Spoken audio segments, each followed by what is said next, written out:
హిందీ సంగీత ప్రపంచంలో మరో తెలుగు ఆణిముత్యం సత్తా చాటుకుంది. హోరాహోరీగా జరిగిన ఇండియన్ ఐడల్ సీజన్ 9లో ఛాంపియన్గా నిలిచిన ఎల్వి రేవంత్ను చూసి తెలుగు వాళ్ళు ఉబ్బితబ్బిబ్బైపోతున్నారు. దక్షిణాది వాళ్లను ఆమడ దూరంలో పెట్టే బాలీవుడ్ సంగీత పండితులు, సంగీత ప్రియులు రేవంత్ని ఆకాశానికి ఎత్తేస్తున్నారు.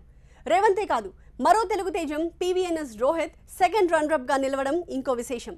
క్రమేణా హైదరాబాద్ సింగర్లు బాలీవుడ్ మ్యూజిక్ ఇండస్ట్రీలో తమ ముద్ర వేసుకుంటున్నారు. दहलीज पे मेरे दिल की जो रखे है तूने कदम, तेरे नाम पे मेरी जिंदगी लिख दी मेरे हमदम, सीखा मैंने जीना जीना कैसे जीना. ఎల్వి రేవంత్ ఇప్పుడు ఈ పేరు ఇండియా అంతా మారుమోగిపోతోంది. సంగీత ప్రపంచానికి మరో ఆణిముత్యం దొరికిందని బాలీవుడ్ తెగ పోగిడేస్తోంది.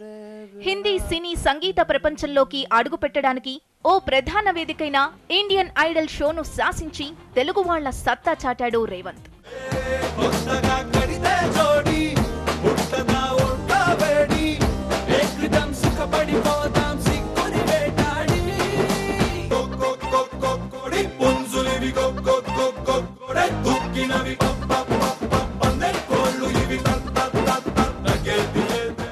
విశాఖపట్టణంలో పుట్టి హైదరాబాద్లో స్థిరపడ్డ రేవంత్ తెలుగు సినీ అభిమానులకు సుపరిచితమే. 200కు పైగా పాటలు పాడిన రేవంత్ దక్షిణాదిలో తన టాలెంట్ను నిరూపించుకున్నాడు. ఇప్పటి వరకు బాలీవుడ్లో చెప్పుకోదగ్గ స్థానం సంపాదించుకుని రేవంత్ ఇండియన్ ఐడల్ షోతో తన స్వర మాధుర్యాన్ని ఇండియా అంతటికీ పరిచయం చేశాడు.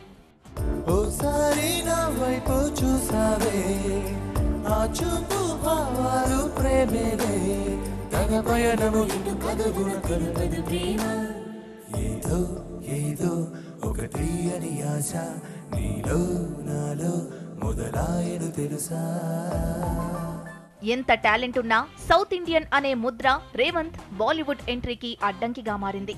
హిందీ సంగీత ప్రపంచంలో సత్తా చాటడానికి రేవంత్ పనిగట్టుకొని ఈ వేదిక ఎంచుకున్నాడు. 140 మంది ప్రాబబుల్స్ ను దాటుకుని ప్రధాన పోటీలో 14 మందితో పోటీ పడ్డాడు. మొదటి నుంచి రేవంత్ తన మధుర స్వరంతో జడ్జీలను, ప్రేక్షకులను సమ్మోహనపరుస్తూనే ఉన్నాడు. ఈ హైదరాబాదీనే విజేత అని అందరూ అనుకునేలా మెప్పించాడు. ఇన్నాళ్లు బిర్యానీకి, ముత్యాలకు ఫేమస్ గా ఉన్న హైదరాబాద్ ఇక నుంచి బాలీవుడ్ సంగీత ప్రపంచానికి మేలి ముత్యాలను అందించనుందని సగర్వంగా చాటాడు.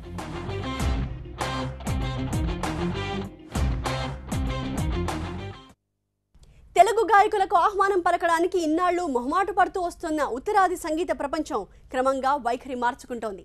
ఒకప్పుడు మహామహుల్ లాంటి దక్షిణాది సింగర్లనే బాలీవుడ్ పెద్దగా పట్టించుకునేది కాదు.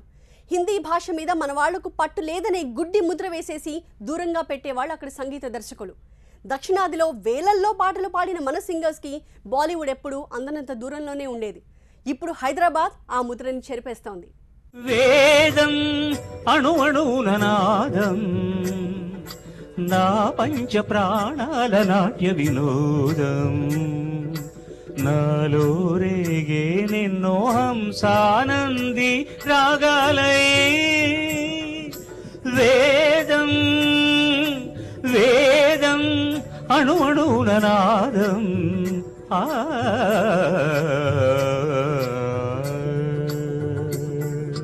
40,000కు పైగా పాటలు పాడిన సుమధుర గాయకుడు ఎస్పీ బాలసుబ్రహ్మణ్యాన్ని కూడా చిన్న అసంతృప్తి వెంటాడుతూ ఉంటుంది. కోట్ల మంది అభిమానాన్ని సంపాదించిన గానగంధర్వుడి ప్రతిభను బాలీవుడ్ సరిగా ఉపయోగించుకోలేదని ఆయన అభిమానులు ఆవేదన చెందుతూ ఉంటారు. మధురమైన డ్యూయెట్లతో హిందీ సంగీత ప్రేక్షకులను సమ్మోహనపరిచిన ఆయనకివ్వాల్సిన అవకాశాలను, గౌరవాన్ని బాలీవుడ్ మ్యూజిక్ డైరెక్టర్లు ఇవ్వలేదనే అభిప్రాయం చాలా మందిలో ఉంది.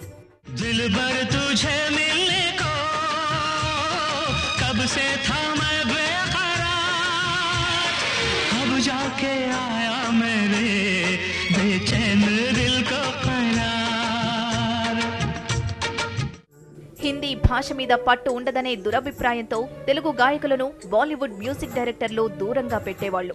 తమ ప్రతిభా పాటవాలకు భాష పెద్ద విషయం కాదని దక్షిణాది గాయకులు మొత్తుకున్నా వినే నాథుడుండేవాడు కాదు. కానీ ఇండియన్ ఐడల్ లాంటి వేదికలతో మన తెలుగు సింగర్స్ ఉత్తరాది ప్రజల మనసులను దోచుకుంటూ సత్తా చాటుతున్నారు. ఈ సీజన్లో రేవంత్ గానానికి భాషాభేదం లేకుండా అన్ని వర్గాల ప్రజలు దాసోహమైపోయారు. హైదరాబాద్ నుంచి మరో ఆణిముత్యం సత్తాకి బాలీవుడ్ సలాం చేస్తోంది. అరే మావా వినరా మావా లవ్ లో టైపులను సునరే మావా అరే మావా వినరా మావా లవ్ లో టైపులను సునరే మావా ఒకటోది ఊరించే ఫేస్బుక్ ప్రేమ రెండోది వాయించే వాట్సాప్ ప్రేమ మూడోది ముంచేసే ఏటీఎం ప్రేమ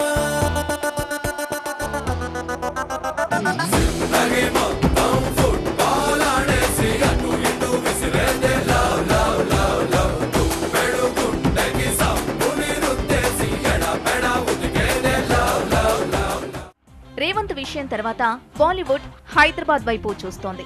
ఈసారి ఇండియన్ ఐడల్ సెకండ్ రన్నర్ కూడా మన తెలుగువాడే కావడంతో ఇక్కడి ప్రతిభావంతుల ఆత్మవిశ్వాసం రెట్టింపవుతోంది.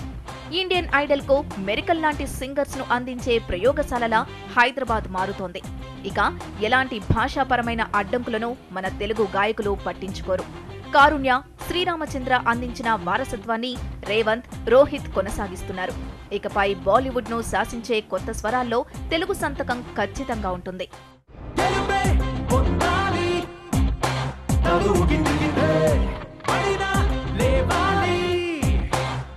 ఏ పూటైనా ఏ చోటైనా నిలవని పయనం సాగాలి.